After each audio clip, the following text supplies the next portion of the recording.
kepada Bapak Dr. Mulyadi, ya. Bapak Dr. Mulyadi kami sudah perkenalkan beliau tadi kepada para audiens. Nah, saya mohon Pak Mulyadi untuk menjelaskan apa relasi antara perubahan hukum pidana ini dengan konsolidasi kekuasaan, ya.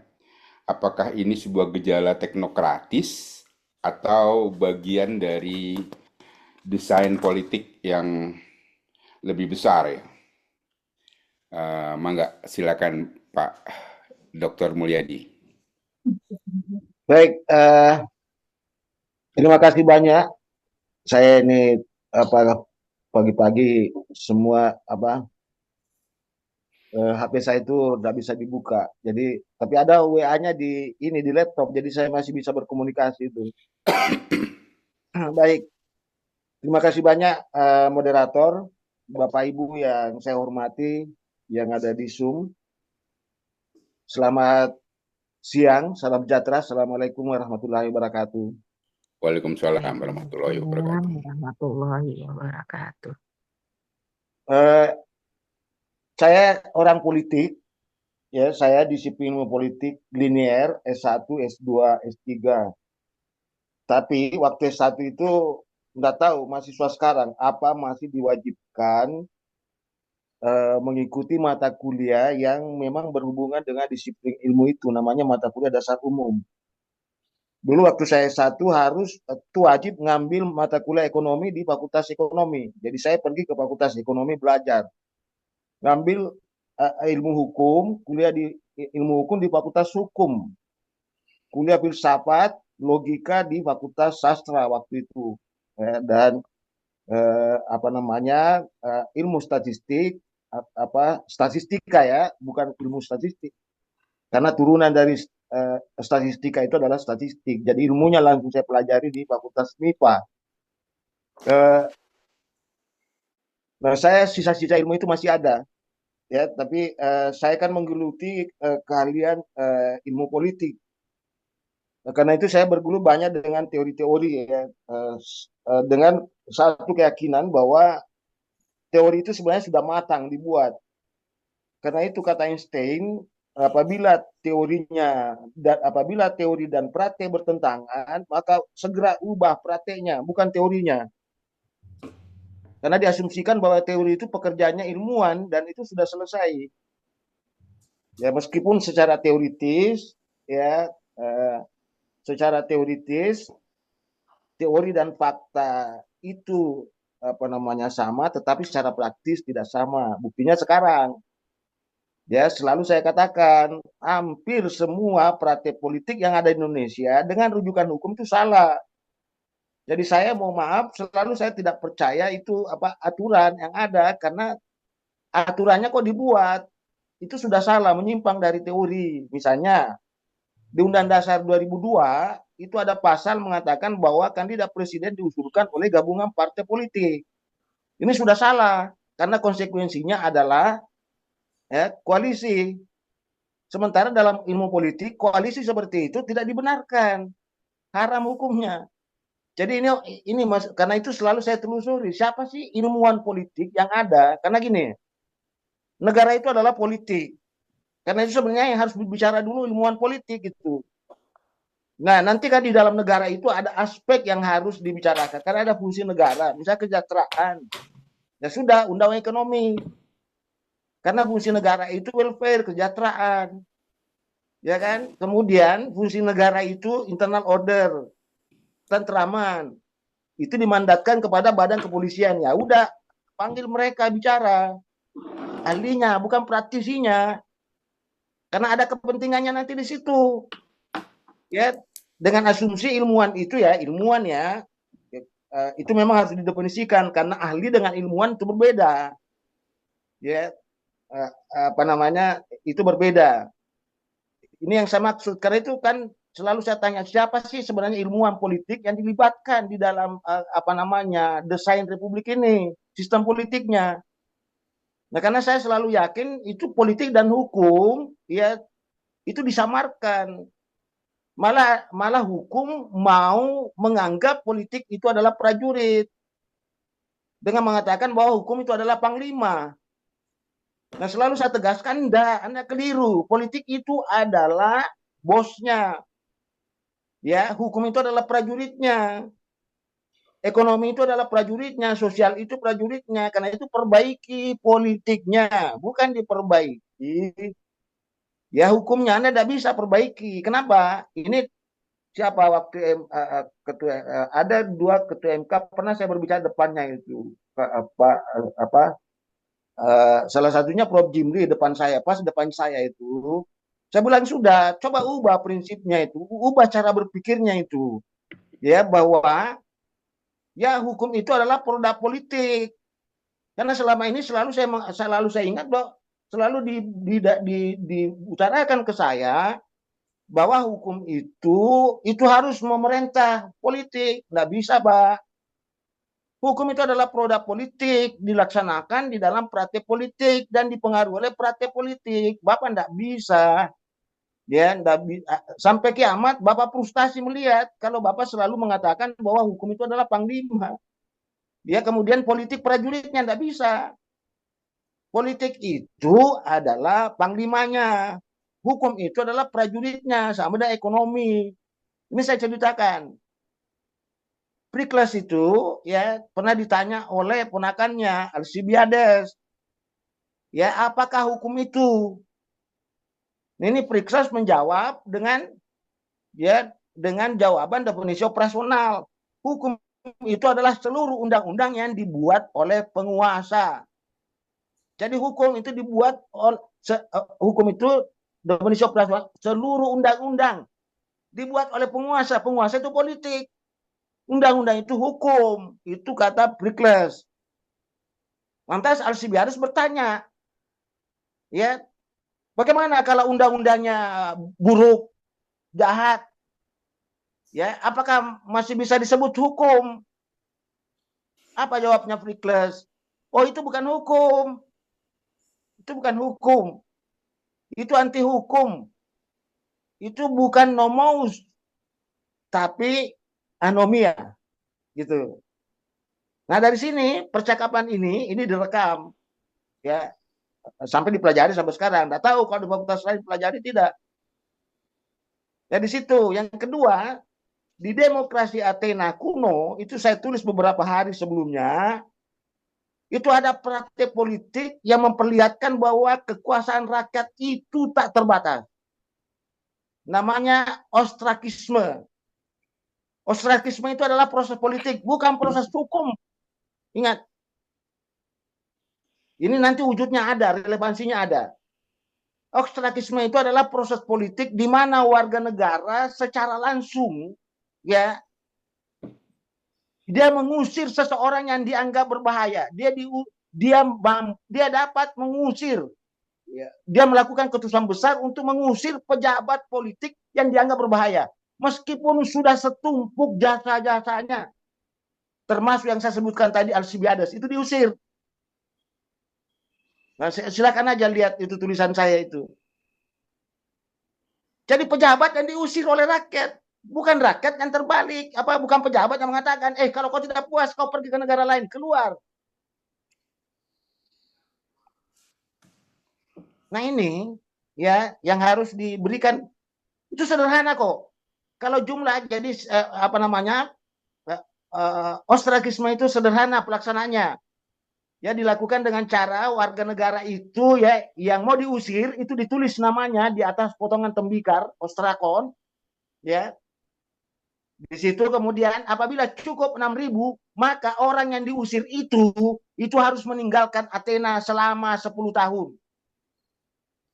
Selama 10 tahun, tapi 10 tahun ini masih diberikan kesempatan untuk kembali dengan catatan dia nanti diputuskan dalam sidang eklesia dengan pertimbangan bahwa bersangkutan sudah sadar, sudah tobat, gitu.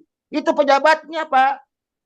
Bukan rakyatnya yang diutak-atik, bukan warga negaranya diutak-atik itu. Ini kok pemerintahan seperti sekarang kok rakyatnya diutak-atik. Ini pentingnya saya tulis itu. Karena banyak orang bicara demokrasi tidak pernah singgung-singgung masalah ostrakisme ini. Karena demokrasi itu memang kosmologi politiknya suara Tuhan. Kalau monarki itu kosmologi politiknya itu titisan Tuhan. Itu monarki. Teokrasi kosmologi politiknya itu adalah wakil Tuhan. Kalau aristokrasi itu pelayan Tuhan. Nah, demokrasi itu suara Tuhan. Semuanya ada Tuhannya. Tapi bentuk pemerintahan ini semua pernah tergelincir.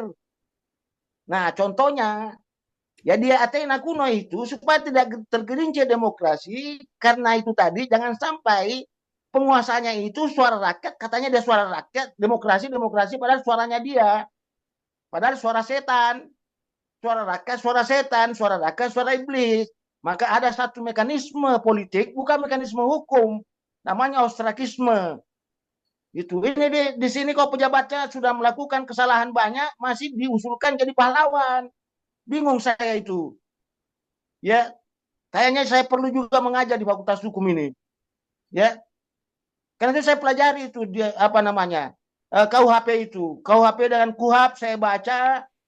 Ya saya sabar aja ngurun dada. Saya mengatakan tapi ini kesalahannya apa namanya salah lagi politik, karena saya katakan politik hukum itu adalah produk politik.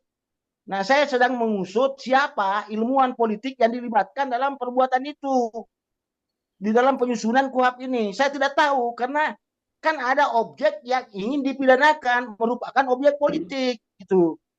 Misalnya tadi sistem ostrakisme itu kan berubah menjadi impeachment. Ostrakisme itu berubah, dalam prakteknya berubah, bertransformasi menjadi demonstrasi, menjadi protes. Loh ini kalau dihubungkan dengan teori hukum, nanti saya jelaskan sedikit, ini tidak bisa dikenakan objek pidana, Pak. Tapi karena memang di kepalanya itu para pembuat hukum mau menghukum, ya begitu dia warga negara diutak-atik itu. Ya yang kedua, saya ingin tegaskan begini. Dalam teori hukum itu, saya kira para guru besar tahu itu. Tapi ini kadang jarang juga diomongkan sama mahasiswa itu. Karena biasa saya tanya-tanya mahasiswa ilmu hukum itu, ini tentang anomali di dalam hukum tadi. Makanya saya katakan tadi ya kalau prakteknya buruk ya sudah, kembali ke teorinya. Ya kan? Nah, KUHP sekarang, KUHP sekarang, ya KUHP dengan hukum acaranya, KUHP-nya itu dibuat dalam suasana. Ya Bapak, sebenarnya Bapak mau mengatakan apa rezimnya Jokowi? 2 periode itu rezim yang tidak demokratis. Dia di luar transisi demokrasi, boro-boro bicara konsolidasi demokrasi. Boro-boro bicara tentang demokrasi. Artinya kalau hukum itu dibuat di luar transisi demokrasi, di luar loh. Ya kalau di luar bisa kita mengatakan apa yang penting bahasa politik apa namanya ya konsep politiknya non demokratis. Mengenai kategorinya silakan. Ya macam-macam negara apalah ya yang jelek selama periode ini dibikin ini hukum ini adalah dalam keadaan tidak normal, penguasanya tidak normal, negara ini tidak normal.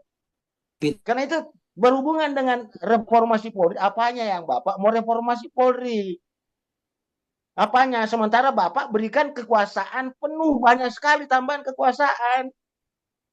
Saya dengar komentarnya itu salah satu guru besar itu, dia mengatakan ya kalau saya disuruh mau masuk polisi saya tidak mau karena polisi terlalu berat. Bayangin itu. Padahal boleh jadi saya tidak tahu apakah dia terlibat atau tidak. Nah kalau saya berbicara dengan dia, saya justru bertentangan dengan dia. Kenapa? Yang namanya reformasi Polri itu rusak karena kenapa? Karena polisi itu struktur, kemudian ada fungsinya itu terlalu banyak. Saya saja dosen, Pak. Saya dosen hanya 2 dalam undang-undang disebutkan bahwa guru dosen itu pendidik profesional. Dosen itu adalah ilmuwan. Sampai sekarang minta ampun sulitnya saya lakukan. Saya lebih mudah mengaku saya akademisi, saya dosen ketimbang saya ilmuwan.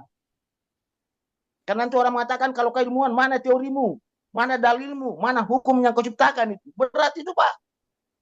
Lo sama apa bedanya dengan lo ini polisi diberi tugas yang sangat banyak. Saya mengajar di ilmu kepolisian itu. Sering saya tanya mahasiswa itu. Kamu mau dikurangi tugasmu enggak? Supaya kau bisa hidup nyaman juga. Supaya kamu tidak difitnah. Supaya kamu tidak disalahgunakan. Tahu enggak bahwa yang salah gunakan kau selama ini adalah Senayan dengan istana itu? Kan kalian alat. Siapa yang memperalat kalian? Bukan apa tiba-tiba Anda. Nah sama di dalam ini. Dia bikin kitab hukum pidana, acaranya ya itu diperhadapkan, polisi nanti diperhadap-hadapan dengan warga negara. Ini kacau. Padahal dalam teori hukum itu ada namanya anomali. Ya, anomali ini kan kalau salah disebut apa? Antinomi. Ya, antinomi. Artinya ada hal yang saling bertentangan, dua hal yang bertentangan tetapi tidak bisa saling dinegasikan ini. Ya, ini adalah fenomena di mana misalnya ada dua norma hukum yang berbeda, jelas-jelas bertentangan satu sama lain, tetapi ini harus dicari bagaimana ini, harus ada diputar otaknya itu penegak hukum itu supaya jangan merugikan, jangan ada yang dirugikan. Ya, tapi karena sistem politiknya rusak, dalam ini rezimnya rusak, ya pasti akhirnya rusak. Ya kan, di dalam demokrasi yang rusak, sarapan pagi, sarapan apa namanya, keputusan hakim itu ditentukan oleh sarapan paginya, Pak. Kenapa masih mau percaya lagi sama hukum? Tegakkan hukum, tegakkan hukum. Tidak bisa tegak kalau sistem politiknya tidak demokratis. Tidak bisa tegak. Lo sudah ada kok keputusan hakim ditentukan oleh sarapan paginya itu. Ya, ada di situ dua itu prinsip itu, ya. Sumum ius, summa injur. Itu hukum yang terlalu ketat dapat menimbulkan ketidakadilan. Summa lex, summa crus. Hukum yang terlalu lemah dapat menimbulkan kekacauan. Nah ini, dua ini antara kekuatan dengan keadilan diperhadap-hadapkan ini. Nah ini apa namanya, anomali yang harus. Tapi kita harus kembali ke dasarnya bahwa hukum itu adalah produk politik. Dan ingat, saya ingatkan, saya orang politik.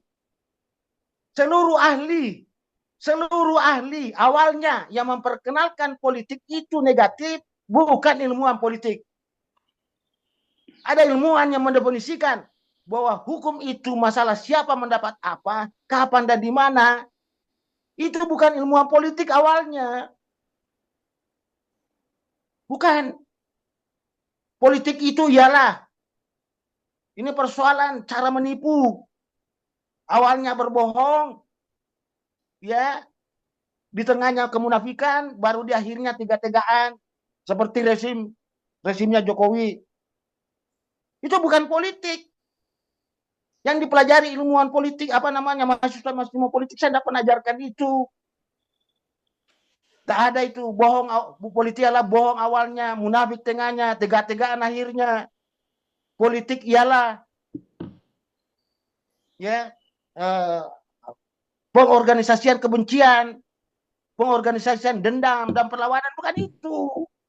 Yang kami ajarkan kepada mahasiswa, politik ialah upaya untuk mewujudkan kebaikan umum berdasarkan kehendak umum. Itu tidak pernah disosialisasikan. Karena kami tidak pernah ditampilkan ke permukaan. Ilmu kami dianggap ilmu tipu-tipu. Kan kurang ajar itu. Baru yang mendefinisikan politik bukan orang politik itu. Ya. Baru dia sendiri selalu dia mau berpolitik, di satu sisi dia mengutuk politik. Ini agak sulit. Nah, yang berikutnya, waktunya terbatas ya. Kecuali kalau bebas, wah, bisa bebas saya bicara ini. Ini tentang perbuatan pidana. Ya. Kemarin itu saya apa namanya ini? Merenung aja, bicara tentang mensrea. Itu bicara tentang niat salah, Pak. Dalam hukum pidana itu, yaitu niat salah. Ya, itu berbicara tentang mensrea. Itu elemen subjektif dari perbuatan pidana. Tapi ada elemen objektifnya. Ya, menuju pada perbuatan itu, apakah memang itu perbuatan itu salah? Namanya actus reus. Ini aturan sudah pernah dibahas dan ini harus diadakan kesepakatan. Saya mau tanya, apakah demonstrasi itu adalah actus reus? Apakah kritik itu actus reus? Saya berikan contoh tadi. Di Athena diusir pejabat itu, pejabatnya yang diusir, bukan rakyat yang diusir. Kok tiba-tiba rakyat diakal-akali bahwa dia adalah dia perbuatan salah. Demonstrasi itu perbuatan salah. Harus minta izin. Itu perbuatan salah. Yang ada pemberitahuan aja. Supaya kau datang jaga. Kan itu yang namanya aksi. Jadi saya tidak menemukan satu dalil dalam ilmu politik bahwa demonstrasi itu adalah ya clear aktus seriusnya. Saya tidak menemukan dalil. Justru itu, dan ingatnya, dalam hukum pidana, jika dua elemen itu terbukti, baru orang bisa dipidana itu. Lalu bagaimana demonstran mau dipidana? Hanya bertumpu kepada mens rea-nya. Dia mengatakan bahwa demonstrasi itu terpenuhi aktus seriusnya. Kenapa? Karena itu adalah perbuatan salah. Anda keliru. Demonstrasi itu bukan perbuatan salah. Bukan, Pak. Dalam teori politik, ya, nanti pembicara yang lain, nanti pembicara yang tambahkan itu. Terlalu panjang kalau saya mau jawab. Sudah banyak tulisan saya bertebar tentang hak politik warga negara itu. Ya. Masa hak politik warga negara mau dipidana? Ya. Masa warga negara caranya melampiaskan Panji itu, Pak, Panji, ya, di dalam teori politik dia mempraktekkan, ya, dia mempraktekkan itu apa namanya nih? Dia mempraktekkan katarsis politik jenisnya kreatif. Jadi kalau saya ilmuwan politik melihat Panji itu dan warga negara yang menontonnya, dia mau melepaskan dirinya dari tekanan politik. Dia melepaskan dirinya dari apa namanya kepenatan politik. Dia melepaskan emosinya dengan cara menonton tertawa, sama dengan lagu dangdutnya Indonesia. Direbut pacarnya, direbut istrinya, dia hanya goyang, dia musik berjoget padahal hatinya sakit itu. Begitu kira-kira itu. Masa itu mau dipidana itu? Tapi silakan aja, silakan. Kalau memang punya nafsu itu mau utak-atik hak politik warga negara, mau utak-atik seperti bagaimana caranya. Saya ini berbicara kalau dalam teori politik namanya katarsis politik. Bercampur di sini. Ada pendapat saya. Apakah Anda mengatakan bahwa itu apa namanya terpenuhi aktus seriusnya tadi? Bahwa saya adalah perbuatan salah karena terbukti saya berbicara. Anda tidak tahu, Anda buta politik. Itu pentingnya Anda diajari politik. Pejabat-pejabat itu. Saya punya hak politik, berbicara, berpendapat. Saya punya hak politik untuk berkumpul, berserikat. Saya punya hak untuk memerintah diri sendiri. Makanya ada pemilihan umum diciptakan itu. Untuk apa? Untuk mencegah kekuasaan itu tidak disalahgunakan oleh pejabat. Itu untuk meningkatkan agar rezim itu bisa dipercaya, bisa bertahan. Makanya saya berikan saran, masukan, pendapat. Dia bikin hukum, dia memusuhi saya. Ini negara bandit. Ini perlu dihentikan itu. Makanya saya bilang tadi, sekarang kita balik, kita kampanyekan. Warga negara bisa mengusir pejabat itu. Jangan dia diberikan kesempatan itu. Yunani kuno itu bukan demokrasi memilih pemimpin yang baik, tapi menurunkan pemimpin yang jahat. Saya kira itu lebih baik dulu. Daripada kita terus berbicara demokrasi Amerika, Donald Trump juga gila-gila. Demokrasi apa yang mau didapat kalau seperti ini? Nanti kita stres semua. Bicara hukum, hukum panglima, panglimanya juga brengsek. Bagaimana kalau begitu? Saya kira itu moderator. Siap. Itu cara saya menyampaikan tadi. Ya kalau ini dianggap pidana, ya sudah dipidana lagi. Tapi selalu saya katakan, saya ingatkan, jangan selalu berbicara mens rea. Anda juga harus bicara tentang actus reus. Berbicara apakah perbuatan itu salah. Kalau Anda sudah mengatakan bahwa demonstratif itu salah, aktor serius, ya sudah mudah sekali dipenjara, tergantung daripada Anda. Kritik itu adalah aktor serius, perbuatan salah, karena pasti ada perbuatannya seperti Panji, dia berdiri, ada faktanya, ada penontonnya. Ya, itu aktor serius kalau Anda memasukkan. Tapi apakah yang dilakukan oleh Panji itu melanggar hukum? Apa melanggar kekuasaan? Tidak. Dia dibenarkan oleh kekuasaan, justru dia disuruh dia. Pertama, karena dia menggabungkan antara hak politik warga negara dengan katarsis politik. Ingat, penguasa yang selalu mengutak-atik hak politik warga negara dan menghalang-halangi warga negara melampiaskan emosinya, dia akan kembali dikejar, dia akan kembali dipenggal leher. Waktu 2 menit lagi, Pak Mulyadi. Ya. Saya kira itu, terima kasih ya. Ya. Baik, terima kasih Pak Mulyadi. Kita sudah pukul 11 lewat banyak, 9 menit. Assalamualaikum warahmatullahi wabarakatuh. Ya. Waalaikumsalam warahmatullahi wabarakatuh. Waalaikumsalam warahmatullahi wabarakatuh. Kita sudah